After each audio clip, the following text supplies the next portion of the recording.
Président Franck Diongo Chamba, bonjour. Bonjour Peter. Président du MLP, connu pour vos recherches. La question aujourd'hui qui taraude les esprits, c'est cette sortie du Premier ministre qui botte en touche les ordonnances présidentielles, déniant même le membre du gouvernement, le vice-premier ministre qui a signé la qualité de contrat sain. Vous, en tant que chercheur, quelle est votre réaction? D'abord, Peter, le Premier ministre indélicat est en rébellion contre le président de la République. Il n'a pas la compétence ni le pouvoir constitutionnel de récidiver en interpellant publiquement le président de la République pour la deuxième fois. C'est un acte qui n'a pas de base juridique, c'est un acte politiquement inutile, c'est un acte de manque de courage, c'est un acte de manque de volonté d'assumer sa responsabilité. Donc il a rébellion contre le président de la République. Mais se fonde sur la Constitution. Alors, la question liée à la confusion entretenue, Peter, par le Premier ministre sur la confusion entre la délégation du pouvoir, les principes de délégation du pouvoir et la portée politique et juridique de l'intérim, la valeur juridique et politique du contrat sain, cela qu'il entretient volontairement la confusion parce qu'il sait que son argumentaire n'a pas de base légale. Tenez, au niveau, Peter, de l'intérim, quelle est la portée de l'intérim? 1. L'intérim confère le pouvoir de suppléance à l'intérimaire. C'est-à-dire, l'intérimaire a le plein pouvoir de décision, de décider, d'agir, sans autorisation préalable, sans approbation préalable. Donc, il agit comme s'il était titulaire parce que l'intérimaire prend pouvoir, prend possession du poste lorsque le titulaire a un empêchement temporaire ou définitif. Pendant la période là de l'intérim, il a la totalité du pouvoir. Chose que dénie le Premier ministre qui dit ne pas donner tout le pouvoir à son intérim. Alors, il a la totalité du pouvoir, comme je t'ai dit, il n'a pas les demandes d'approbation des décisions ou d'autorisation préalable pour décider. Ça doit être bien attendu, ça doit être clair. Sur le plan de la légalité, l'article 90 est clair. Quand le Premier ministre n'est pas là, quand il est empêché, là je te parle comme co-rédacteur de la Constitution, comme chercheur dans la question congolaise et en droit parlementaire. Et vous trouverez que si le Premier ministre est empêché, quand on rédigeait la Constitution, nous avons mis une incise claire, c'est le ministre le plus préséant qui assume l'intérim. Car quand on n'assumait pas l'intérim, pas la volonté du Premier ministre.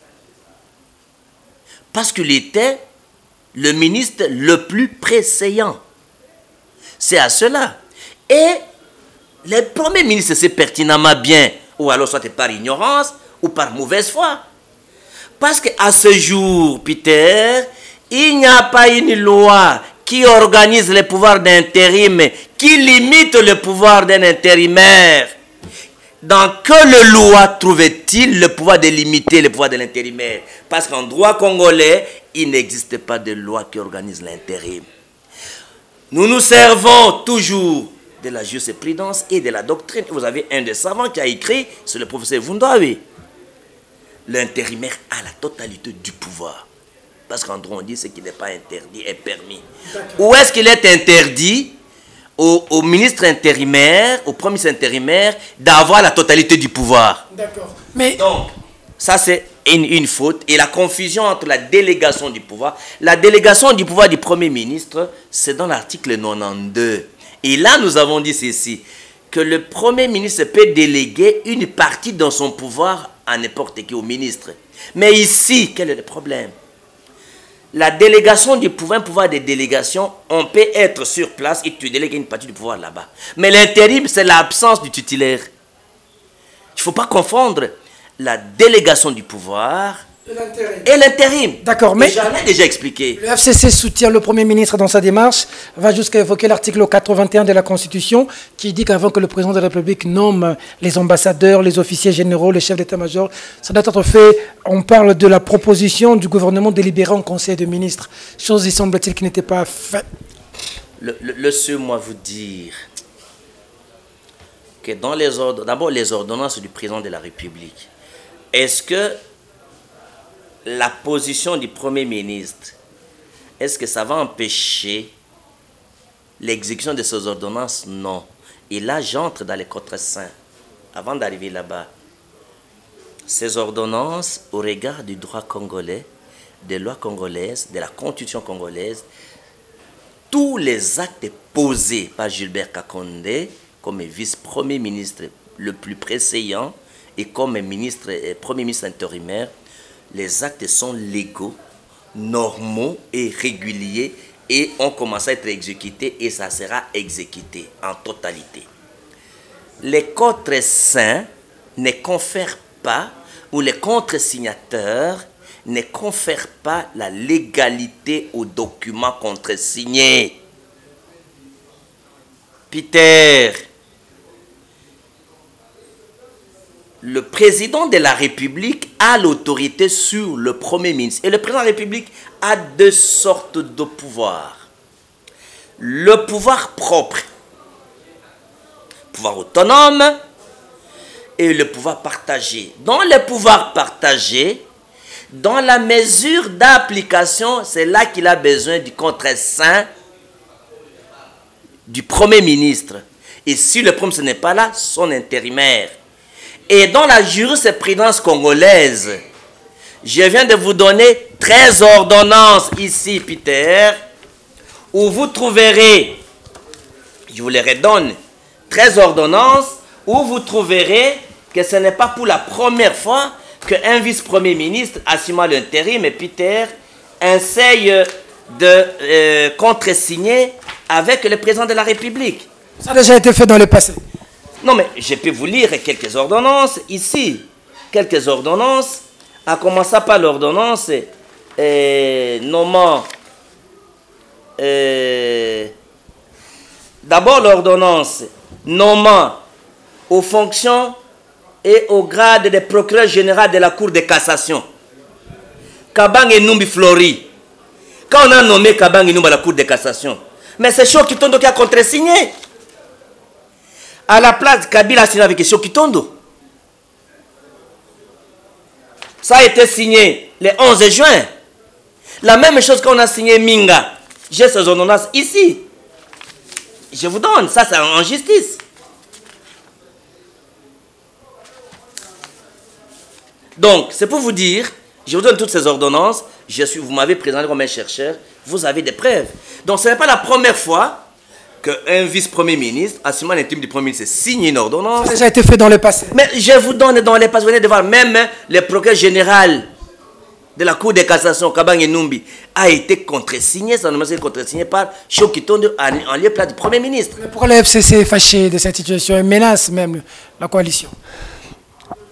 C'est le chantage, c'est la mauvaise foi et la volonté de saboter l'action du président de la République et agir contre l'intérêt du général, l'intérêt du peuple congolais.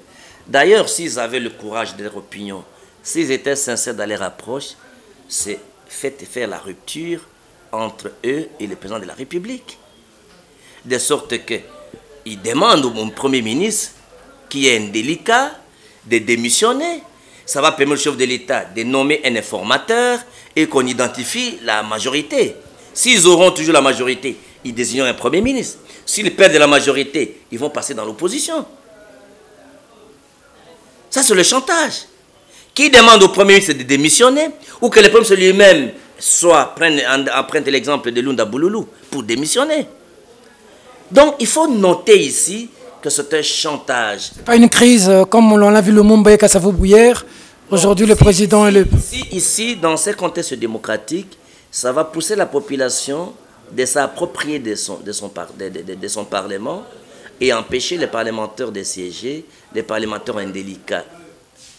Est-ce qu'il n'y a pas d'avoir un troisième larron qui risque de sortir de CNCZ et arracher le pouvoir? Il n'y aura pas de troisième larron, nous sommes dans une démocratie. D'ailleurs, le Premier ministre est en train de distraire l'opinion publique. Il a été envoyé à Lubumbashi pour prendre John Numbi qui pèse les accusations de menaces d'une éventuelle rébellion. Alors, au lieu de ramener John Numbi, il est venu me réduire, il essaye, bien entendu, de distraire l'opinion avec ça. Il ne croit pas, le peuple ne croit pas ce qu'il a dit.